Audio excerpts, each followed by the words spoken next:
시간 이사야서 43장에 있는 말씀부터 함께 살펴보도록 하시겠습니다. 이사야서 40장부터 66장까지는 바벨론 포로로 잡혀갔던 이들이 이제 예루살렘으로 돌아올 날이 얼마 남지 않았을 때 의외로 여러 사람일 수 있습니다. 하나님의 사람 이사야와 똑같은 심정으로 이제 하나님 말씀하신 대로 회복할 때가 되었으니까 돌아가야 한다. 그런 말씀을 전하고 있고, 그리고 무엇보다 애굽에서 나왔을 때 하나님께서 말씀하셨던 것처럼 애굽에 참 많은 신들이 있었지 않습니까? 그러니까 나 외에 다른 신을 내게 두지 하지 말라 하고 말씀하셨던 것처럼 출 바벨론 할 때에도 바벨론의 신들이 있고 너무 많은 이방 사람들의 우상들이 있었기 때문에 하나님께서 너희들이 거기서 겪어봤던 것처럼 그 모든 사람들이 만든 것들은 가짜니까, 그러니까 거짓된 것에 속지 말고 천지 만물을 창조하신 하나님을 바르게 알고 하나님을 섬길 뿐 아니라 하나님의 이제 증인된 사역을 감당해야 될 것이다. 왜냐하면 내가 미리 말했던 그대로, 말씀하신 내용이 딴 게 아니었죠. 70년이 차면 어떻게 될 거라고요? 돌아올 거라고. 그러니까 내가 말했던 대로 너희들이 이제 돌아오게 될 것이니까 그러면 너희들이 나의 증인의 삶을 살아야 할 것이다 하고 이제 말씀하시는 내용입니다. 그런데 문제는 하나님께서 70년 동안 바벨론에서 또 끊임없이 말씀하셨는가? 그게 그렇지 않다는 거예요. 왜냐하면 이미 오경이라는 책을 주셨고 또 이 예레미야를 통하여 역사를 다시 한번 다 정리하기도 하셨고, 그리고 또 그들이 역사를 통하여 바벨론에 잡혀오면서 하나님께서 보내신 참된 하나님의 사람들, 선지자가 누군지를 다 알아봤기 때문에 하나님께서 특별히 새롭게 무슨 말씀 많이 하시는 것이 아니고 거기에서 하나님 말씀을 읽고 듣고 배우면서 준비하도록 그렇게 하신 거예요. 그런데 안타까운 것이 사람들이 스스로 참 성실하게 하나님을 섬겨야 될 텐데, 인격적으로. 근데 그게 그렇게 되지 않고 바벨론에 너무 이렇게 침잠되는 거예요. 바벨론 문화가 너무 사람들에게 안락을 주고 또 향락을 주고 기쁨을 주고 하니까 거기에 너무 안주하게 되어지고 돌아갈 마음은 잘 없게 되어지고, 참 안타깝죠. 그래서 이제 돌아갈 날이 얼마 남지 않았을 때 예언자를 통하여서 그들의 마음을 다시 이렇게 세워주시면서 진짜 이 땅에서 누구를 섬겨 살아야 될 것인가? 이 땅에서 잠시 바벨론의 낙을 누릴 것인가? 아니면 영원한 하나님 나라를 바라보면서 이 땅에서 영생을 준비할 것인가? 거기에 대해서 어떻게 할 것인지 하고 이제 말씀하시는 내용이 오늘 우리가 읽을 내용의 주된 본문이기도 합니다. 오늘 43장, 44장, 45장 이렇게 세 장을 보게 될 텐데 기록된 내용 자체는 그리 어렵지 않습니다. 그러나 방향성을 우리가 알지 못하고 읽으면 어려울 수 있기 때문에 먼저 말씀을 잠깐 드렸던 것이고, 그리고 43장 1절부터 함께 봅시다. 야곱아 하고 이제 말씀하셔요. 너를 창조하신 여호와께서 지금 말씀하시느니라. 이스라엘아, 너를 지으신 이가 말씀하시느니라. 너는 두려워하지 말라. 내가 너를 구속하였고 내가 너를 지명하여 불렀나니 너는 내 것이라. 이걸 가지고 또 지금 우리에게 바로 적용해서 막 기분 좋게 하나님이 너는 내 것이라 불렀으니까 이 자리에 있는 겁니다. 그렇게 이제 얘기하시는 분들 계시던데, 앞에 보면 아시는 것처럼 이거는 지금 우리에게 하시는 말씀이 아니고요. 야곱아 하고 말씀하셔요. 바벨론에 있는 사람들에게 지금 말씀하시는 것인데 이스라엘에게 하시는 말씀이에요. 왜냐하면 바벨론에 있으면서 다시 예루살렘으로 돌아가는 것을 두렵게 여기고 있다는 거예요. 내가 이 안락한 삶, 이 향락을 누리는 나에게 기쁨을 주는 이 삶을 버리고 돌아갈 수 있을까? 그런 두려움들이 있는 거예요. 그래서 예언자가 그들의 마음을 일으키는 겁니다. 하나님께서 지금 바벨론에서 너희를 건지셔가지고 자유를 주시고 예루살렘으로 돌아가게 하시는데 그게 내가 너를 구속하였고 하는 것이죠. 그리고 내가 너를 지명하여 불렀다. 애굽할 때도 마찬가지였고 출 바벨론 할 때에도 하나님께서 이스라엘 나라는 특별히 어떻게 하신 거예요? 부르신 나라예요. 너는 내 것이라 하고 말씀하신 겁니다. 그래서 늘 말씀드립니다만은 성경을 읽을 때에 언제 어디서 누가 누구에게 무엇을 어떻게 왜 하는 이 사실관계를 살피고 읽지 아니하면 그러니까 기본 조문 다 자기에게 있다고 오해할 수 있는 것이니까 그래서 우리가 역사적 맥락을 바르게 살펴서 읽어야 오해 없이 읽을 수 있습니다. 이어봅시다. 너가 물 가운데에 지날 때에 내가 너와 함께 할 것이고 강을 건널 때에 물이 너를 침몰하지 못할 것이다. 왜냐하면 이미 이스라엘 백성들에게 하나님께서 하신 일이 있었죠. 홍해를 건너게 하셨고 또 요단강을 어떻게 해요? 건너게 하셨으니까. 그러니까 애굽에서 너희들이 나오게 될 때에도 내가 너희를 다 보호하고 보살피고 인도했던 것처럼 바벨론에서 나올 때에도 내가 얼마든지 너희를 보호하고 인도하고 보살필 테니까 거기서 두려워하지 말고 나오라는 거예요. 그리고 너가 불 가운데로 지날 때에 타지도 아니할 거고 불꽃이 너를 사르지도 못할 것이다. 이것도 다 있었던 사건이죠. 그 바벨론에 잡혀갔을 때 다니엘의 세 친구 하나냐 미사엘 아사랴가 두라평원에 만들었던 그 신상에 절하지 않았을 때 푸른 불에 들어가지 않았었습니까? 근데 거기에 들어갔다가 불에 타지 않고 나왔던 그 역사가 있었다는 거예요. 그런 걸 너희들이 다 알 테니까 두려워하지 말고 거기에서 나와서 내가 맡기는 일을 해야 되지 않겠는가 하고 이제 하나님께서 예언자를 통하여 부르시는 것이죠. 그리고 또 그들에게 하실 일을 말씀하십니다. 대저 나는 여호와 너희의 하나님이요 이스라엘의 거룩한 인데 너희의 구원자가 된다. 내가 애굽을 너희의 성령물로 구스와 스바를 너를 대신하여 내가 주었다. 누구한테요? 적어놓으세요. 페르시아 고레스 왕한테. 고레스가 이제 바벨론을 무너뜨리게 되면 바벨론의 속국을 다 이 페르시아가 껴안을 수도 있지 않습니까? 근데 고레스 왕이 칙령을 내려가지고 작은 나라는 다 돌아가게 만들어요. 왜냐하면 하나님께서 이 고레스에게 애굽도 그리고 구스도 스바도 다 대신 주실 거니까. 그러니까 이 고레스 입장에서는 큰 나라를 차지해서 관리하는 게 쉬우니까 덩어리가 크니까 그러니까 이제 칙령을 내려서 다 작은 나라들은 돌려보내죠. 그 돌려보낼 때 이스라엘도 해방을 얻게 되는 것이거든요. 그래서 하나님께서 내가 이런 계획을 다 세우고 있으니까 바벨론에서 돌아갈 계획을 해라 하고 말씀을 하십니다. 이어봅시다. 너가 나의 눈에 보배롭고 존귀하며 내가 너를 사랑하였다. 여러분 참 이런 게 있지 않습니까? 우리가 누구를 보면 귀여워 보이는 사람이 있고요. 누구를 봤을 때 귀엽지 않은 사람이 있어요. 맞습니까? 아니 귀엽다 이거 말고 우리가 누구를 볼 때 사랑스러운 사람이 있고 또 볼 때 사랑스럽지 않은 사람이 있는 거예요. 왜 그럴까요? 그건 뭐 본인 마음이죠. 뭐. 하나님께서 이스라엘 백성들을 특별히 생각하시는 것은 우리가 딸리 말할 필요가 없습니다. 하나님이 그렇게 하신다는데 뭐 그런 것이거든요. 하나님께서 내가 보니까 너는 아주 보배롭고 존귀하고 그리고 참 사랑하였다. 내가 또 사랑스럽다. 그래서 또다시 한번 내가 일을 맡기고 싶은 마음이 있다. 그런 얘기를 하셔요. 실제로 이스라엘 백성이 또 사랑스럽게 굴고 있거든요. 그 바벨론에 가서 회개합니까? 안 합니까? 그 다니엘, 하나냐, 미사엘, 아사랴 같은 분 보면 회개하고 돌이키는 그런 장면들 다 있지 않습니까? 실제로 온 세계가 다 하나님을 떠나버렸거든요. 그러나 그 중에 하나님을 제일 먼저 알아보고 하나님께 나온 사람이 있었잖아요. 아브라함이라고. 그게 하나님께서 특별히 더 아끼고 사랑하시는 거예요. 사랑스러우니까. 뭐 누가 그럽디다. 사랑스러움은 타고나는 것이다. 틀린 말은 아니겠죠 또. 뭐 그런 것이니까 뭐 어쩔 수 없는 게 있는 거예요. 이어봅시다.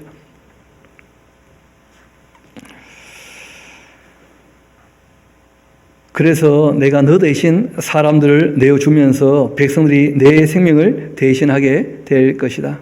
고레스가 너를 풀어주고 그리고 이제 애굽이나 또는 이 구스나 스바가 그렇게 이제 페르시아의 속국이 될 것이다. 그러니까 두려워하지 말아라.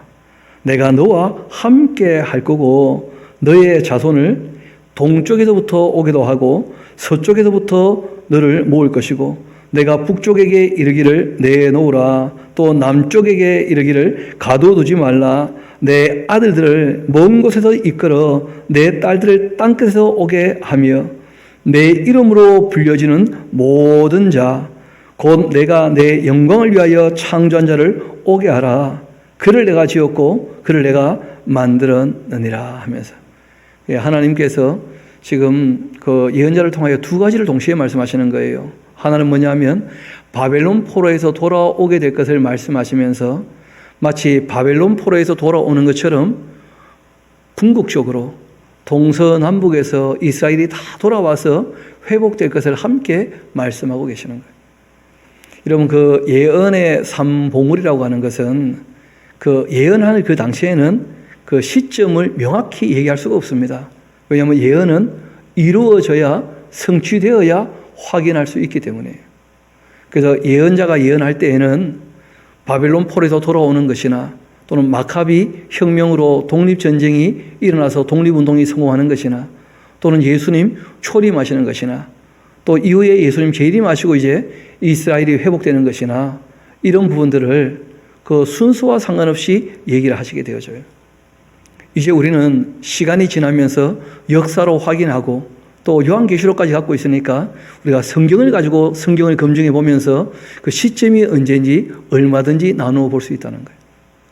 그래서 이 예언자가 지금 예언하시는 내용들이 단순히 그 바벨론에서 돌아오는 것만을 얘기하는 것이 아닙니다. 그 회복을 얘기하실 때 궁극적인 회복까지도 곁들여서 함께 말씀하시는 그런 내용들이 있다는 거예요.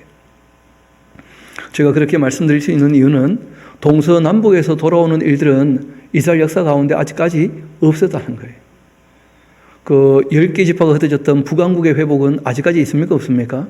아직까지 없었거든요. 그렇지만 그것이 있을 거라고 말씀하시니까 당연히 있겠죠. 그리고 요한계시록 보면 놀랍게도 그 인침을 받을 때에도 12지파가 다 나오죠. 그러니까 이후에 이제 예수님 재림 이후에 회복되는 이스라엘 나라도 그 12개 지파가 다 있는 것이죠. 이어봅시다. 8절. 우리가 지난 시간 그 기억날지 모르겠습니다만은 하나님의 종이 너무 보지도 못하고 듣지도 못해가지고 하나님이 안타까워하셨던 그런 이제 일이 있었는데 42장에서 이어 또 말씀하시는 거예요. 눈이 있어도 보지 못하고 귀가 있어도 듣지 못하는 백성을 좀 이끌어내어라.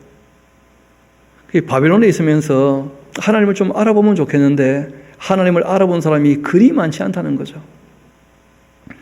열방은 모였고 민족들이 회집을 하였는데 그들 중에 누가 이 일을 알려주고 이전 일을 우리에게 들려주겠느냐. 그들이 그 증인을 세워서 자기들의 옳음을 나타내고 듣는 자들이 옳다고 말하게 한번 해봐라. 하나님께서 이미 말씀하셨고 말씀하신 대로 다 이루어지고 있다면 하나님이 주인이시라는 거예요. 하나님 이외에 누가 그렇게 얘기를 했고 얘기한 대로 이루어진 것이 있는가? 나 여호와가 말하노라. 그러니까 너희는 나의 증인이지 않는가? 무슨 증인이라는 거예요? 하나님은 미리 말씀하시고 말씀하신 대로 이루시는 분이시다. 그리고 한 걸음 더 나가서 그 하나님께서 창세기에 이미 말씀하고 계시죠. 천지 만물을 어떻게 하신 분이라고요? 창조하신 분이시다. 근데 세상이 왜 이 모양 이 꼴이냐? 사람이 마귀의 미혹을 받아 어떻게 되었다고요? 타락을 했다. 그들에게 하나님께서 지금도 어떻게 하기를 원하십니까? 돌아오기를 원하신다. 그 돌아오는 사람이라면 하나님께서 어떻게 하실 거라는 거예요? 다 용서하실 것이다. 근데 그 하나님이 진짜 하나님인지 어떻게 알 수 있냐? 역사를 회고해 보라는 거예요. 하나님께서 말씀하신 대로 다 이루어졌지 않자는 거예요. 진짜 물이 바다를 덮은 것이 여호와를 인정하는 것이 온 땅에 가득하게 될 수 있도록 우리가 다니엘서에서 다 봤지 않습니까?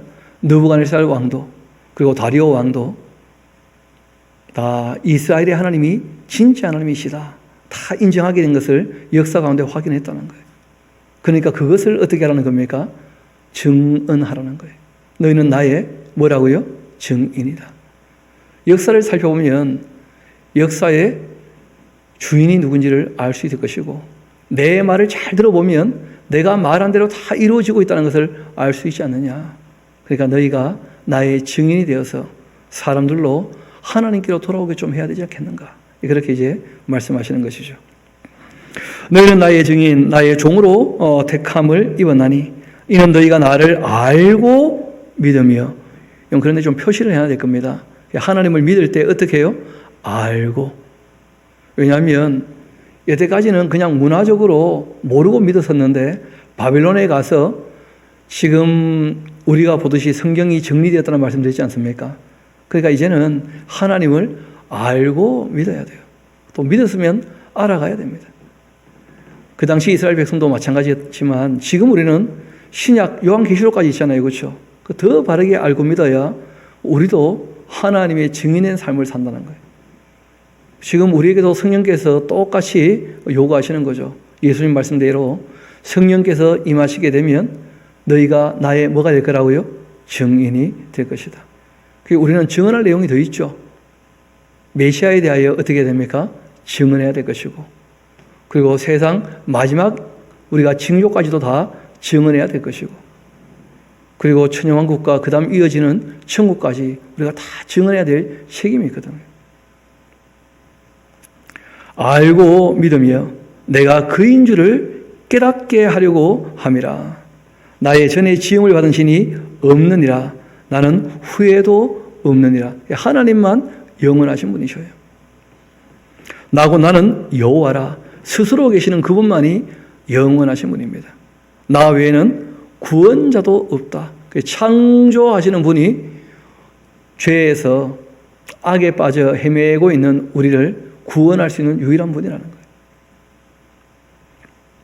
그것을 어떻게 하라는 겁니까? 증언하라는 거죠. 내가 알려주었으며 구원하였으며 보였고 너희 중에 다른 신이 없었나니 그러므로 너희가 바로 나의 증인 아니냐. 나는 하나님이라 여호와의 말씀이니라. 과연 태초부터 나는 그이니 내 손에서 건질 자가 없도다. 내가 행할 텐데 누가 나의 일을 막을 수 있단 말이냐. 하나님 계획하신 대로 다 어떻게 될 겁니까? 이루어질 거예요. 하나님 계획하신 게 있기 때문에 미리 말씀하시는 부분들이 있다는 거예요. 시간 안에서. 그리고 정말 말씀하신 대로 다 이루어졌고, 그렇기 때문에 아직도 이루어지지 않은 말씀이라면 말씀하신 대로 이루어질 줄 우리가 다 믿을 수 있는 것이죠. 이어 말씀하십니다. 너희는 구독자요 또 이스라엘의 거룩하니 여호와가 말하는데 너희를 위하여서 내가 바벨론에 사람을 보내어 모든 갈대아 사람에게 자기들이 연락하던, 이거는 뭐 연락을 주고받는다 그런 연락이 아니고요, 말 그대로 향락과 쾌락을 누린다 그런 것이죠. 연애를 하면서 늘 그냥 쾌락을 추구하는 잔치를 베푸는 그런 것을 얘기합니다. 그렇게 향락과 사치를 누리던 배를 타고 도망하여 내려가게 할 것이다. 그러니까 하나님께서 고레스를 보내서 바벨론을 어떻게 할 겁니까? 무너지게 하실 거라는 거예요. 나는 여호와 너희의 거룩한이고 이스라엘의 창조자며 너희의 왕이기도 하다. 나 여호와가 이같이 말한다. 바다 가운데의 길을 큰 물 가운데에 지름길을 내고 병과 말과 군대의 용사를 이끌어내고 또 그들이 일시에 엎드려져 일어나지 못하고 소멸하기를 꺼져가는 등불 같게 하였느니라. 너는 이전 일을 기억하지 말며 옛날 일을 생각하지 말아라. 그러니까 출애굽 사건이 연장되는 것이 아니다 그런 뜻입니다. 이후에 이제 하나님이 새 일이라 특별히 말씀하시는데 출바벨론의 역사를 일으켜서 다시 제사장 나라 또 증인된 삶을 살기를 하나님께서 원하신다 하고 지금 말씀하시는 거예요. 보라 내가 새 일을 행할 것이다. 그 적어 놓으시면 되겠죠. 출바벨론. 이 새 일이 딴 게 아니고 출애굽 역사는 끝났다는 거예요. 바벨론으로 잡혀갈 때. 그래서 하나님께서 출바벨론으로 다시 역사를 시작하시겠다는 거예요. 이스라엘 백성들이 하나님의 뭐가 되기를 원하셔요? 증인 되기를 원하시는 거예요. 이제 나타낼 것이라 너희가 그들을 알지 못하겠느냐. 반드시 내가 광야의 길을 사막에 강을 낼 텐데 그 장차 될 진승 곧 승냥이와 타조도 나를 존경하게 될 것은 내가 광야의 물을 사막의 강들을 내어서 내 백성 내가 택한 자에게 마시게 할 것임이니라. 이 백성은 내가 나를 위하여 지었나니 나를 찬송하게 하려 함이니라. 그러니까 하나님께서 출 바빌론에서 이 일을 원하셨지만 그러나 하나님 원대로 그때는 되지 않았죠. 맞습니까? 그 실상 이제 하나님 원대로 이스라엘을 중심으로 한 회복은 언제 이루어지는 겁니까? 천년왕국가에 이루어지는 것이거든요. 그래서 회복을 얘기할 때 출 바벨론과 함께 궁극적인 회복에 대한 말씀들을 함께 하고 있다는 것 꼭 기억하시면 좋겠습니다. 이어봅시다. 그러나 야곱아, 이렇게 내가 다 계획하고 일을 하고 있는데 너는 나를 부르지도 아니하였고 이스라엘아 너는 나를 아주 괴롭게 여겼다. 하나님은 이스라엘 백성을 사랑하신다는데 이스라엘 백성은 하나님을 괴롭게 여겼다는 거예요. 괴롭게. 여러분 우리가 애들 키워보면 이런 거 가끔 경험하죠. 우리는 뭐 너무 애들 좋다고 다가가는데 애들은 괴롭게 여기면서 도망가는 그런 일이 있다는 거예요. 이건 뭐 또 연애할 때도 또 그런 일이 있을 거예요. 그렇죠? 그 짝사랑 이런 게 있지 않습니까? 나는 너무 사랑스러워서 다가가는데 오히려 나를 괴롭게 여기고 도망간다는 거예요. 하나님께서 이스라엘을 사랑할 때 그런 일들을 여러 번 겪으신 거예요. 마음 아프시게도. 거기 하나 적어놓으세요. 우리는 그렇게 하지 말자. 하나님이 손 벌리고 오시면 항상 그 품에 안겨야지. 그래야지 관계가 깊어질 거 아니에요. 안 그러면 다 관계가 서먹서먹해지고 어려워지고 뭐 그러지 않겠어요? 이어봅시다. 너의 번제의 양을 내게로 가져오지 아니하였고 너의 제물로 나를 공경하지도 아니하였다. 나는 제물로 말미암아 너를 수고롭게 하지도 아니하였고 유황으로 말미암아 너를 괴롭게 하지도 아니하였는데 너는 나를 위하여 돈으로 향품을 사지도 아니하며 희생의 기름으로 너를 흡족하게 하지도 아니하고 너의 죄의 짐으로써 나를 아주 수고롭게 하고 너의 죄악으로 나를 아주 괴롭게 하였다. 하나님이 괴로우신 일이 있다는 거예요. 그게 뭐냐면 하나님이 사랑하시는 사람들이 죄를 짓고 살면 하나님 괴로워하신다는 거예요. 힘들어하시고 마음 아파하시고. 관계없는 사람 같으면야 무슨 죄를 지어도 큰 문제 없잖아요. 관계가 없으니까.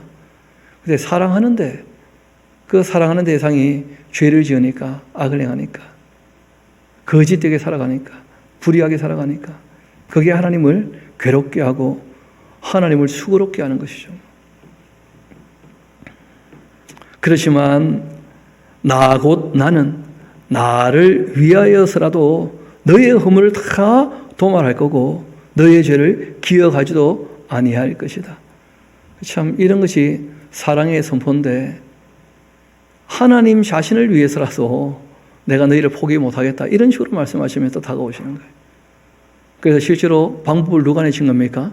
하나님 쪽에서 방법을 내시면서 그 아들까지도 이 땅에 보내신 것이거든요. 너는 나에게 기억을 나게 해봐라. 우리가 함께 좀 이야기를 해보자. 너는 말하여 너가 의로움을 나타내보아라. 너의 시조가 범죄하였고 너의 교사들이 나를 다 배반했지 않았냐. 그러므로 내가 성소의 어른들을 욕되게 하며 야곱이 진멸당하도록 내어주고 이스라엘이 비방거리가 되게 하리라 이렇게 되는데 그러면 영 이상하게 됩니다. 하연느니라 그렇게 번역해야 돼. 그래서 너희들이 바벨론에 잡혀왔지 않냐. 그렇게 말씀하신 거예요. 그래서 그 하리라 하는데 보면 그 풋노트가 하나 적혀 있죠. 이자 기록되어 있고 그 뒤에 보면 그 하였노라 원래 이렇게 번역하는 것이 옳을 거다 하고 다 잡아놨습니다. 나의 종 야곱, 내가 택한 이스라엘아, 이제 좀 들어봐라. 너를 만들고 너를 모태에서부터 지어낸 너를 도와줄 여호와가 이같이 말하는데 나의 종 야곱, 내가 택한 이 여수르나. 그 여수른 하는 말은 뜻이 딴 게 아니고요. 공의롭고 정의로운 그런 뜻입니다. 깨끗한 아름다운 그런 정도의 의미를 갖고 있어요. 여수른. 또 잘 아시는 것처럼 그 별명이 또 하나 더 있죠. 그렇죠? 아리에리어 아리에리어 하면서 그 예루살렘의 별명이 또 있거든요. 그 아리엘이란 말이 뭐냐면 바로 여호와의 사자, 그러니까 하나님의 종이라 그런 뜻이에요. 하나님의 종은 마땅히 깨끗해야 될 것이고 의로워야 되겠죠, 그렇죠? 하나님께서 돌아오게 될 이스라엘을 여수누나 하고 부르신 거예요. 두려워하지 말아라. 두려워하지 말라는 말씀을 꾸준히 하시는 이유가 뭐냐면 바벨론에서 예루살렘으로 돌아가기를 뭐하지 말라는 거예요? 두려워하지 말아라 하신 그런 얘기예요. 나는 목마른 자에게 물을 주고 마른 땅에서 시내가 흐르게 하고 나의 영을 너의 자손에게 나의 복을 너의 후손에게 부어줄 것이지 않느냐.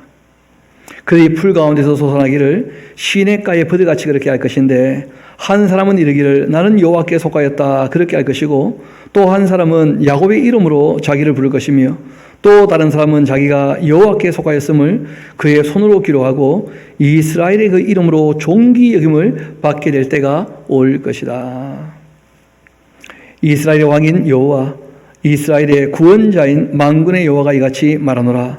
나는 처음이고 나는 마지막이라. 나 외에 다른 신이 없느니라. 그러니까 시작도 끝도 없는 영원하신 분이 역사를 시작했고 역사를 어떻게 하실 거라는 거예요? 끝내실 거라는 거예요. 그러니까 그 역사 마지막에 하나님께서 이스라엘 백성을 위하여 예정하셨던 모든 일들을 어떻게 하실 겁니까? 다 이루실 겁니다. 그것이 천년왕국으로 이어지는 것이죠. 내가 영원한 백성을 세운 이후로 나처럼 외치며 알리며 나에게 설명할 자가 누구냐? 있거든 될 일과 장차 올 일을 그에게 알릴지어다. 누가 하나님처럼 먼저 말하고 말한 대로 역사 가운데 다 이루어지는 것을 확인시킬 수 있단 말이냐. 그런 말씀이죠. 너희는 두려워하지 말며 겁내지 말라. 내가 예로부터 너희에게 듣게 하지 아니하였느냐. 알리지 아니하였느냐. 너희는 나의 증인이다. 나 외에 신이 있겠느냐. 과연 반석은 없나니 다른 신이 있음을 내가 알지 못한다. 삼위일체 하나님 이외에는 하나님이 없는 것이죠, 신이.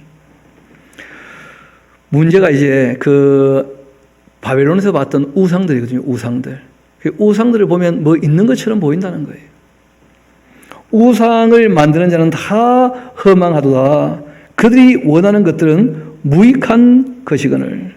그들은 증인들은 보지도 못하며 알지도 못하니 그러므로 수치를 당하게 될 것이다. 신상을 만들며 무익한 우상을 부어 만든 자가 누구냐? 봐라, 그와 같은 무리들이 다 수치를 당할 것이라. 그 대장장이들은 사람일 뿐인데 그들이 다 모여서 서서 두려워하며 함께 수치를 당하게 될 것이다.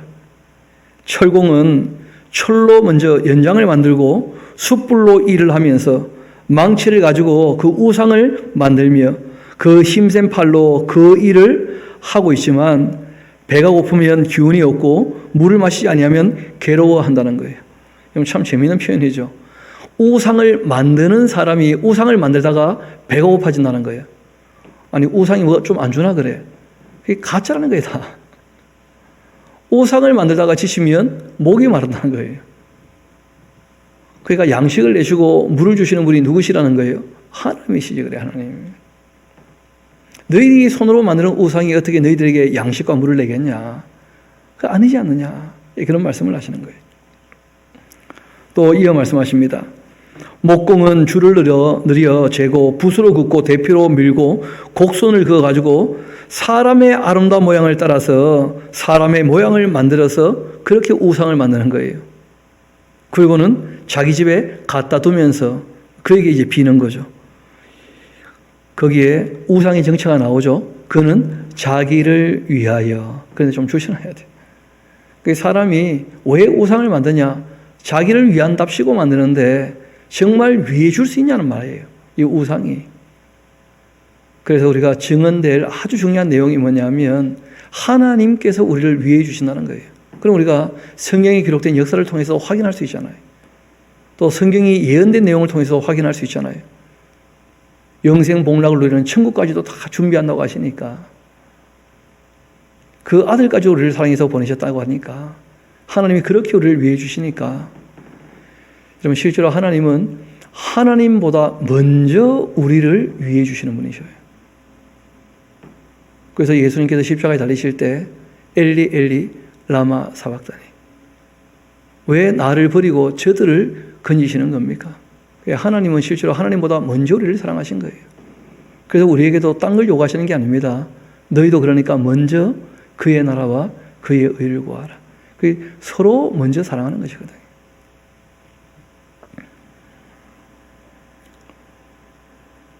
이어봅시다. 그런데 우상은 그런 게 아니죠. 그래서 그는 자기를 위하여 백향목을 베고 또 디르사 나무와 상수리 나무를 취하며 숲의 나무들 가운데 자기를 위하여 한 나무를 정하여 나무를 심고 비 맞고 자라기도 하고, 이 나무는 사람이 땔감으로 삼는 것인데 그것을 가지고는 자기 몸을 덮기도 하고 불을 피워 떡을 굽기도 하고 또 신상을 만들어 경배도 하며 우상을 만들고 그 앞에 엎드려 구하는구나. 그런데 그 중에 절반은 불에 사르고 그 절반은 고기를 구워 먹고 배불리며 또 몸을 덮게 하여 이르기를 아 답답하다 하나 내가 불을 보았구나. 그렇게 하면서도 그 나머지 가지고, 그 신상은 진짜 쓸모없는 거라는 거예요. 이 나무가 좀 커야지 그 쪼개가 땔감으로 쓸 수 있을 거 아닙니까? 불을 피워 뭐 빵을 굽든지 고기를 굽든지. 그런데 그 나머지 나무, 절반 가지고 불을 피우고 절반 가지고 고기를 굽는데 그 나머지, 그러니까 진짜 보잘것없는 거라는 거예요. 그 우상, 그 나머지로 신상 곧 자기의 우상을 만들고 그 앞에 엎드려 경배하며 그것에게 기도하여 이르기를 너는 나의 신이니 나를 구원하라. 그렇게 하고 있다는 게 말이긴 하는 거예요. 자기의 우상, 자기를 위하여 스스로 만든 신, 그건 다 가짜죠. 그들이 알지 못하고 깨닫지 못하는 것은 그들이 눈이 가려져서 보지 못하는 것이고 그들이 마음이 어두워져서 깨닫지 못하는 것이다. 뭐에 가려져 있는 겁니까? 무지와 교만과 욕심에 가려져 있는 거예요. 마음에 생각도 없고 뭐가 없어요? 지식이 없어요. 무지하니까.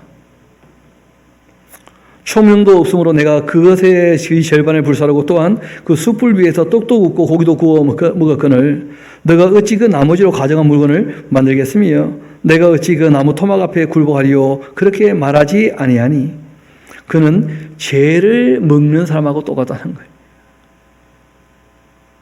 허탄한 마음에 미혹되어 자기의 영혼을 구원하지 못하며 나의 오른손에 거짓 것이 있지 아니하냐 하지도 못하느니라. 그게 헛된 일을 하는 사람이에요. 여러분, 죄를 먹는다는 것이 그 양식이 됩니까? 안 됩니까? 다 불에 타버린 죄인데. 우상 숭배는 아무것도 아니라는 거예요. 스스로를 위한다고 애를 쓰고 있지만 결국은 다 허망하게 될 것이고 하나님 앞에 심판을 받게 될 것입니다. 이어봅시다. 그러니까 야곱아, 이스라엘아, 이 일을 기억하라. 이 일을 하는 말이 뭐냐면 하나님께서 하셨던 일들을 다시 한번 생각해 보라는 거예요. 역사를 한번 확인해 보라는 거예요. 진짜 신이 누군지. 너는 내 종이라. 내가 너를 지었으니까 너는 내 종인 것이다. 그렇죠. 창조주 앞에서 우리는 전부 피조물 아니겠습니까? 그 이스라엘 백성도 마찬가지죠. 이스라엘아, 너는 나에게 잊혀지지 아니할 것이다. 내가 너희 허물을 빽빽한 구름같이 너희 죄를 안개같이 없이 했으니까 이제 너는 내게로 돌아와라. 내가 너를 구속하였다. 이 바벨론에 가서 70년 동안 그들이 충분히 교육을 받았으니까 하나님께서 그 허물이나 죄를 다 없이 했으니까 이제 어떻게 하라고요? 다시 예루살렘으로 돌아와서 증인된 삶을 살아야 할 것이다. 그렇게 말씀하시는 거죠. 여호와께서 이 일을 행하셨으니 하늘아 노래할지어다. 땅의 깊은 곳들아 높이 부를지어다. 산들아 숲과 그 가운데 모든 나무들아 소리내어 노래할지어다. 여호와께서 야곱을 구속하셨으니까 이스라엘 중에 자기의 영광을 나타내실 것임이로다. 내 구속자여, 모태에서 너를 지은 나 여호와가 이같이 말한다. 나는 만물을 지은 여호와라. 홀로 하늘을 폈고 나와 함께한 자가 없이 땅을 내가 다 펼쳤다. 헛된 말하는 자들의 그 징표를 폐하며 점치는 자들을 미치게 하며 지혜로운 자들을 물리쳐 그들의 그 지식을 어리석게 하며 그 종의 말을 세워주며 그 사자들의 그 계획을 성취하게 하며 예루살렘에 대하여는 이르기를 거기에 사람이 살 것이다. 그렇게 말씀하셔서 예루살렘의 사람이 살게 될 거라는 거예요. 또 유다 성읍들에 대하여 중건될 것이라. 내가 그 황폐한 곳을 복고시키리라. 그렇게 했으니까 이스라엘은 반드시 어떻게 될 거라고요? 중건될 거라는 거예요. 예루살렘은. 실제로 우리가 지금 이 말씀할 때는 다 예언이었죠. 그 바벨론에서 돌아오는 것이나 예루살렘이 중건되는 것이나. 그러나 우리는 역사 가운데서 그 말씀대로 다 이루어진 것을 봤지 않습니까? 또 기쁨에 대하여 이르기를 말하라. 내가 너의 강물들을 마르게 하리라. 그렇게 하며 고레스에 대하여 이르기를 내 목자다. 하나님께서 바빌론에서 이스라엘을 해방시키셔가지고 예루살렘을 중건케 하실 때 누구를 사용하실 거라는 거예요? 페르시아 왕 고레스. 그 이름까지도 명시하고 계시다는 거예요. 그러니까 아마 고레스와 다리오가 벨사살 왕 때 바벨론을 무너뜨렸을 때 그때 다니엘 같은 분이 나서서 그 고레스에게 얘기를 했을 겁니다. 당신이 할 일에 대해서 성경이 다 예언하고 있으니까 당신이 이제 애국까지도 다 찾아가게 될 겁니다. 구스하고 아프리카까지. 그러니까 이스라엘 같은 나라는 다 어떻게 하시라? 돌려보내시라. 그래서 고레스 왕의 칙령이 내려오지 않습니까? 고레스에 대하여 이르기를 내 목자라. 그가 나의 모든 기쁨을 성취할 것이다. 그렇게 하며 예루살렘에 대하여는 이르기를 중건되리라. 그렇게 하며 성전에 대하여는 너의 기초가 놓여지리라. 그렇게 하는 자가 바로 고레스다. 고레스 하고 얘기하신 거예요. 여호와께도 그 기름 부음을 받은 고레스에게 같이 또 말씀하셔요. 하나님께서 그 예언자를 통해서 고레스라는 사람이 오면 이제 할 말을 미리 말씀하신 것이죠. 고레스가 하나님이 기름 부어 세운 메시아였다는 거예요. 그 당시에는. 말씀드렸죠. 메시아라는 말은 기름 부음을 받았다는 뜻입니다. 그러니까 이 이스라엘 백성들은 메시아가 한 명이 아니고 여러 명인 거예요. 실제로는. 하나님께서 기름 부어 세운 다 뭐가 됩니까? 메시아가 되는 거예요. 그런데 예언된 메시아 중에 다윗의 위에 앉아 통치하는 왕 중 왕이신 메시아, 또 멜기세덱의 반차를 따르는 영원한 제사장으로서의 메시아, 그리고 하나님의 율례와 법도 율법을 완성하는 선지자로서 하나님의 일을 완성하게 될 메시아, 왕과 제사장과 선지자로서 이 삼중직을 완성하실 메시아는 그분은 예수 그리스도 한 분밖에 없어요. 고레스는 그런 존재가 아니거든요. 그래서 이 메시아라는 말을 우리가 볼 때 헷갈려 할 수 있기 때문에 그 말씀을 드리는 거예요. 그러니까 일반 명사로 우리가 메시아라고 할 때는 기름 부음 받은 사람이라면 누구나 다 메시아예요. 그런데 우리가 고유 명사화해서 메시아라고 한 분을 지칭할 때는 예수 그리스도 이외에는 없는 것이죠. 그래서 이 고레스도 그 기름 부음을 받은 메시아예요. 그 일반적인 메시아예요. 고레스가 같이 말씀하시되 내가 그의 오른손을 붙잡고 그 앞에 열국을 항복하게 하며 내가 왕들의 허리를 풀어 그 앞에 문들을 열고 성문들이 닫히지 못하게 할 것이다. 여러분, 성문들이 다 열려 있으니까 빼앗기가 얼마나 쉽겠어요. 그렇죠? 하나님께서 그렇게 말씀하신 거예요. 고레스가 승리하는 것은 누가 돕기 때문입니까? 하나님께서 돕기 때문에. 내가 너보다 앞서가서 험한 곳을 평탄케 하고 논문을 쳐도 부수며 쇠윗장을 꺾고 그리고 너에게 흑암중의 보화와 은밀한 곳에 숨은 재물을 주어서 너의 이름을 부르는 자가 나 여호와 이스라엘의 하나님인 줄을 너로 알게 내가 하겠다. 내가 나의 종 야곱 내가 택한 자 이스라엘을 위하여 너의 이름을 불러서 너는 나를 알지 못하였을지라도 내가 너에게 먼저 칭호를 이렇게 준 것이다. 나는 여호와라 나 외에 다른 이가 없나니 나밖에는 신이 없다. 너는 나를 알지 못하였을지라도 나는 너의 띠를 동일 것이다. 하나님께서 고레스가 하나님을 알면 참 좋겠고, 맞습니까? 하나님을 비록 잘 알지 못한다 할지라도 고레스를 통하여 하나님께서 하실 일을 하실 거라는 거예요.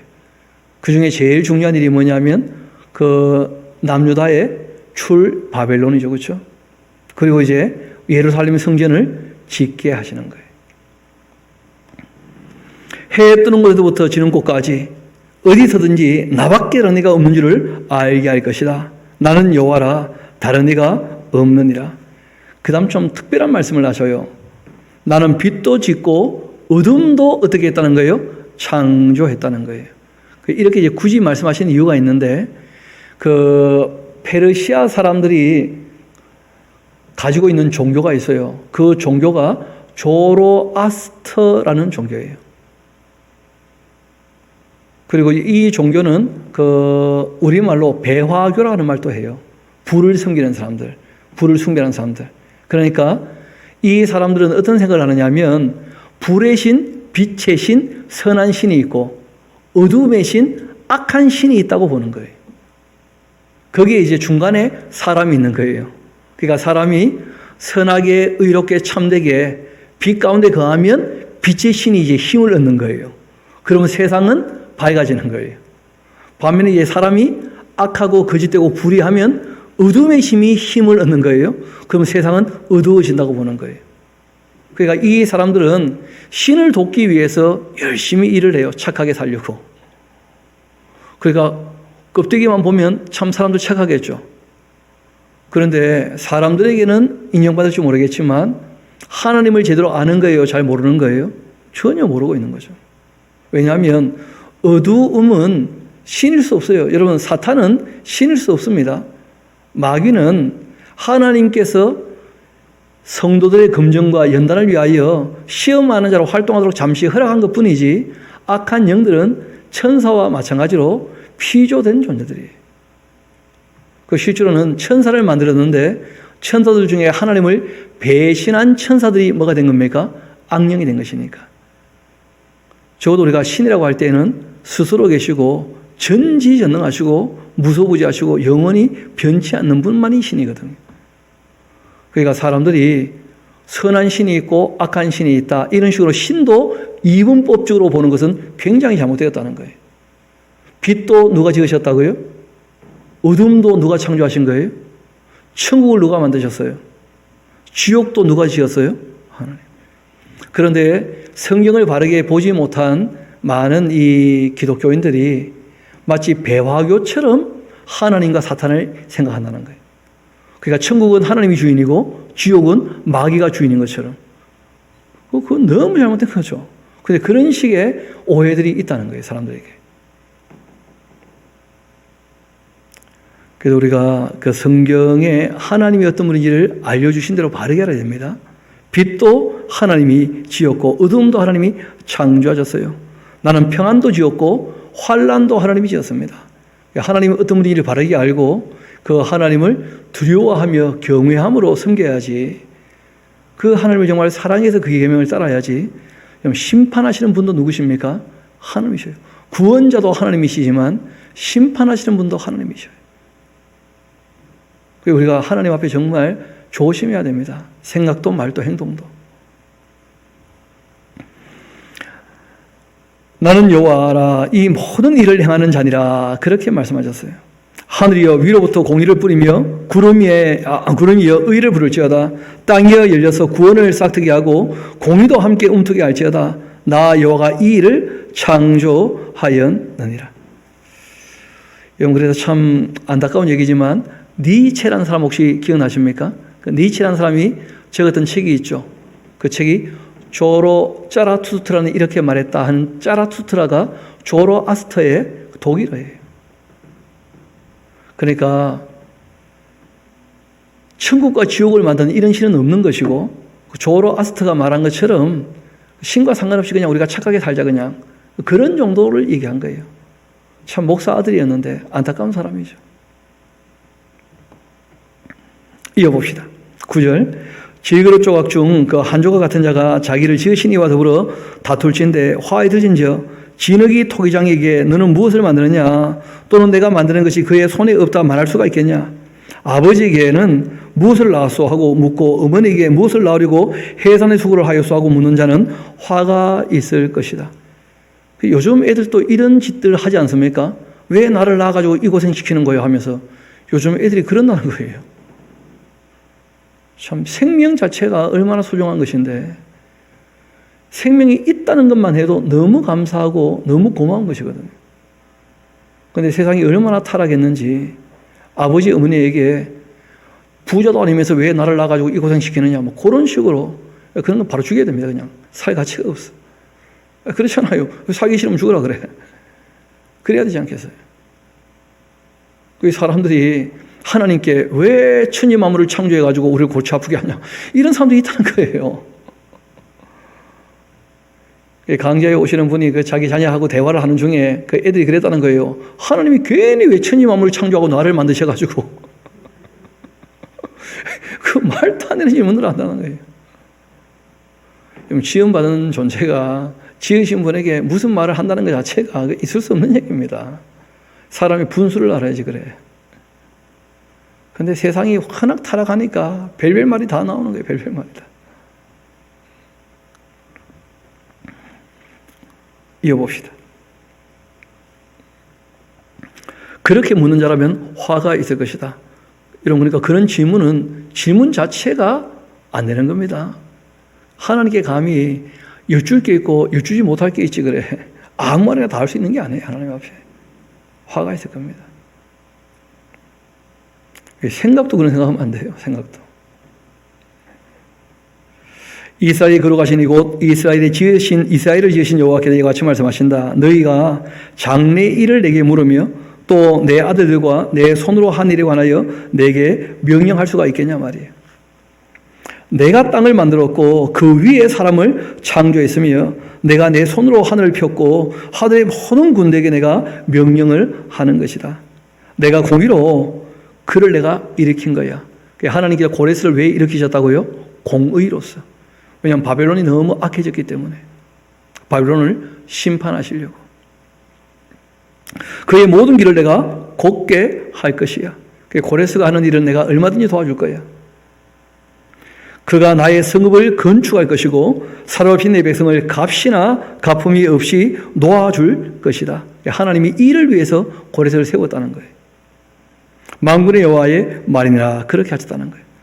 그러니까 두고 보라는 거죠. 하나님께서 지금 이 예언자를 통해서 내가 고레스라는 사람을 불러가지고 바벨론을 무너뜨리고 그리고 고레스라는 사람을 통해서 너희로 예루살렘에 도하게 할 것이고 고레스라는 사람을 통해서 내가 성전을 짓도록 내가 다 할 것이니까 내가 말한 대로 다 이루어진다면 누가 진짜 신인지 너희가 다시 한번 확인하고 그리고 나의 증인된 삶을 살아야 하지 않겠냐.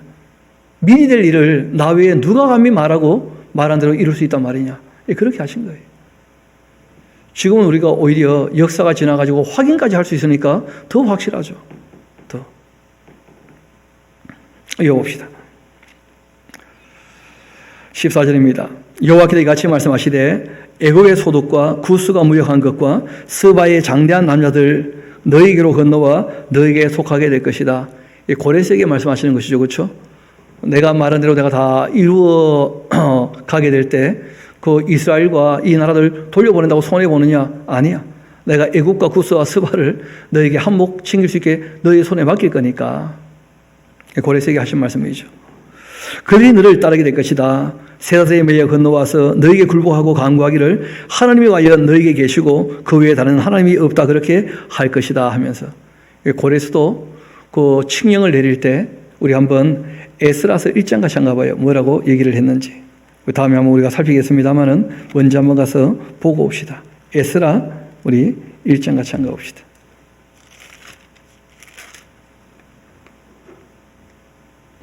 그 2절 보면 이렇게 얘기를 하는 거예요. 바사왕 고레스는 말하노니 하늘의 하나님 여호와께서 세상 모든 나라를 내게 주셨고 나에게 명령하사 유다 예루살렘 성전을 건축하라 그렇게 하셨다. 누가 그렇게 하셨다고요? 하나님께서. 이스라엘의 그 하나님께서. 이스라엘의 그 하나님은 참 신이시다. 고레스가 그렇게 다 얘기를 하면서 그렇게 이스라엘을 돌려보낼 거라는 거예요. 그리고 이제 온 세상 사람들이 그 얘기를 함께 듣게 되겠죠. 이어봅시다. 문제는 그 15절인데요. 이 굉장히 유명한 말씀이기도 한데 여러분 이 예언자가 깨닫게 된 게 있어요. 그게 뭐냐면 구원자 이스라엘의 하나님이여 진실로 주는 스스로 어떤 분이시라고요? 숨어 계시는 분이시다는 거예요. 왜냐하면 바벨론 포로로 잡혀왔을 때 70년 동안 특별히 무슨 말씀 안 하시더라고 보니까. 그리고 이제 하나님께서 어떤 한 일을 앞에 두시고 미리 말씀하시는 예언자들을 보내서 미리 말씀하시게 하시는데 그 일이 이제 이루어지게 되면 하나님 누군지를 알게 되겠죠. 그러니까 하나님 너무 가끔 말씀하시니까 마치 뭐처럼 보인다는 거예요? 숨어 계시는 것처럼, 없는 것처럼. 정말 하나님은 스스로 숨어 계시는 분이시다. 그 이유가 있습니다. 찾아야만 만날 수 있는 분이라는 거예요. 찾아야만. 찾지 않는 자에게는 만나줘봤자 아무런 의미가 있습니까? 없습니까? 의미가 없다는 거예요. 그래서 사람들이 찾아봐야 돼요. 살아보면 안 나는 거예요. 이런저런 얘기를 우리가 듣지 않습니까? 조물주가 있다는 얘기들 어릴 때부터 듣습니까? 안 듣습니까? 그러면 진짜 한번 생각해 봐야 될 거 아니에요. 나는 어떻게 있게 되었는지, 이 우주 만물은 어떻게 있게 되었는지, 무에서는 유가 있을 수 없는 것인데, 그럼 우리가 경험하는 이 시간이나 공간이나 물질이라고 하는 이 물리법칙이 작용하는 세계는 영적인 세계에서 만들어진 것이겠죠. 그렇지 않겠습니까? 그래서 사람이 생각을 해봐야 돼요. 그리고 찾아야 만나게 되는 거예요. 구원자 이스라엘의 하나님이여 진실로 주님은 스스로 숨어 계시는 하나님이십니다.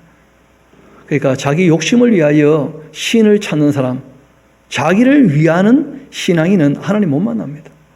그럼 우상을 만나요. 우상을 만들게 되고. 그러지 않겠습니까? 욕심을 가지고 하나님을 찾으면 자기를 위하는 신, 그 우상을 만들게 되고 우상을 만난다니까요. 그러니까 정말 순수한 마음으로 하나님을 찾아봐야 돼요. 반면 우상을 만드는 자 부끄러움을 당하며 또 욕을 받아 다 함께 수욕 중에 들어갈 것이로되 이스라엘은 하나님께 구원을 받아서 영원한 이 구원을 얻게 될 것이다. 너희가 영원히 부끄러움을 당하거나 욕을 받지는 아니할 것이다. 이스라엘의 궁극적인 회복까지도 말씀을 하시는 거죠. 대저 여호와께서 같이 말씀하셨다. 하늘을 창조하신 이 그분이 바로 하나님이시다. 그가 땅도 지으셨다. 그것을 다 만드셨다. 그것을 견고하게 하시되 혼돈하게 창조하지 아니하시고 사람이 거주할 수 있도록 그것을 지으셨다는 거예요. 너무나 옳은 말이죠. 우리가 지금 거주하고 있잖아요. 사람이 살만하게 이 땅을. 그리고 우리가 다시 한번 그 우주를 보면 그런 얘기 하지 않습니까? 별들이 참 많은데 사람이 살만한 별들이 많답니까? 거의 없답니까? 거의 없다는 거예요.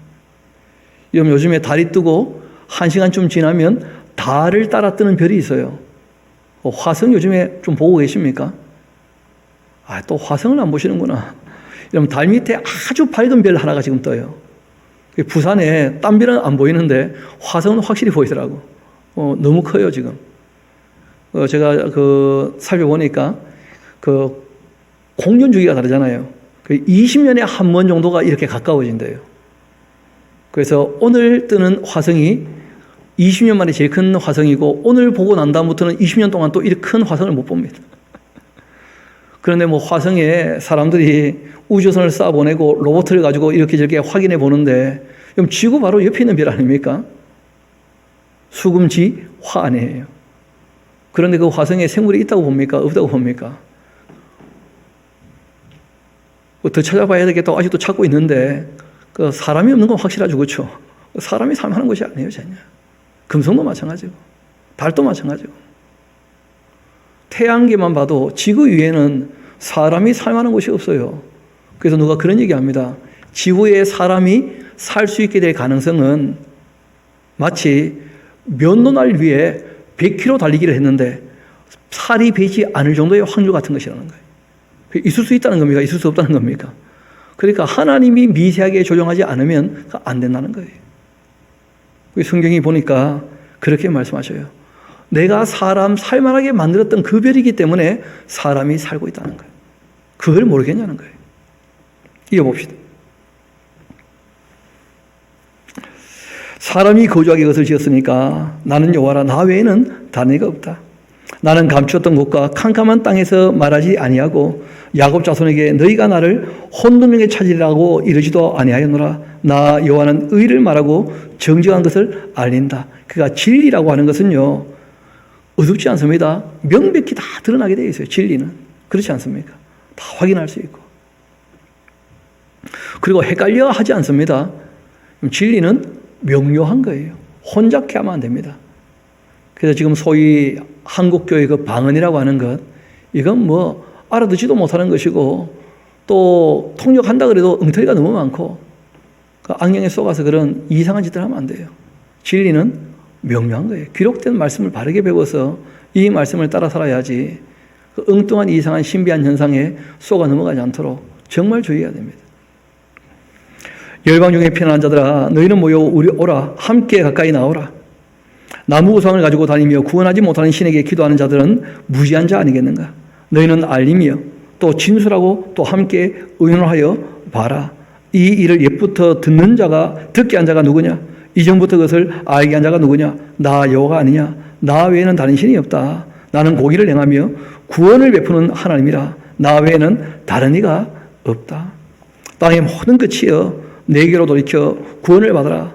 나는 하나님이라 다른 이가 없느니라. 내가 나를 두고 맹세하는데 내 입에서 공의로운 말이 나갔은즉 돌아오지 아니하나니 내게 모든 무릎이 꿇겠고 모든 여가 맹세하리라. 그렇게 하였노라. 하나님께서 하신 말씀이 결국은 공의의 심판의 잣대가 될 겁니다. 그래서 구원자 하나님은 심판주가 되신다. 꼭 기억하셔야 돼요. 내게 대한 어떤 자의 말에 공의와 힘은 여호와께만 있나니 사람들이 그에게로 나아갈 것이라. 무릇 그에게 노하는 자는 부끄러움을 당하리라. 그렇게 하리라. 그러나 이스라엘 자손은 다 여호와로 말미암아 의롭다함을 얻고 자랑하리라. 그렇게 하느니라. 어떤 자가 나에 대하여 신앙 고백했던 그 말은 너무 옳다는 거예요. 하나님 말씀이. 하나님께 노를 바란다. 그런 사람은 다 부끄럽게 될 거라는 거예요.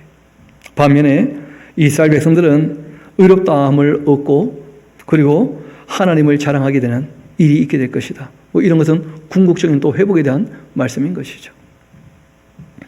그리고 이제 46장은 이렇게 하나님께서 이스라엘 백성들을 바벨론에서 나오게 할 것이니까 그 바벨론 어떻게 될 거라는 거예요?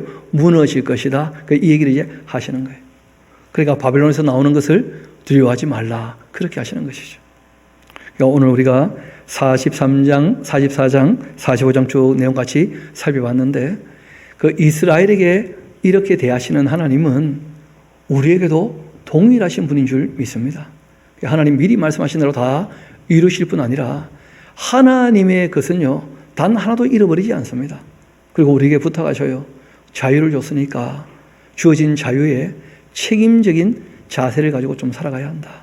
왜냐하면 구원자 하나님이 곧 심판주도 되시기 때문에 하는 것을 말씀하시는 것이거든요. 그래서 우리도 요한계시록까지를 다 갖고 있고 하나님이 사랑하시던 그 아들까지 보내신 역사까지 우리가 다 확인하고 있는 입장에서 정말 증인된 삶을 사는데 부족함이 없게 되기를 소망합니다.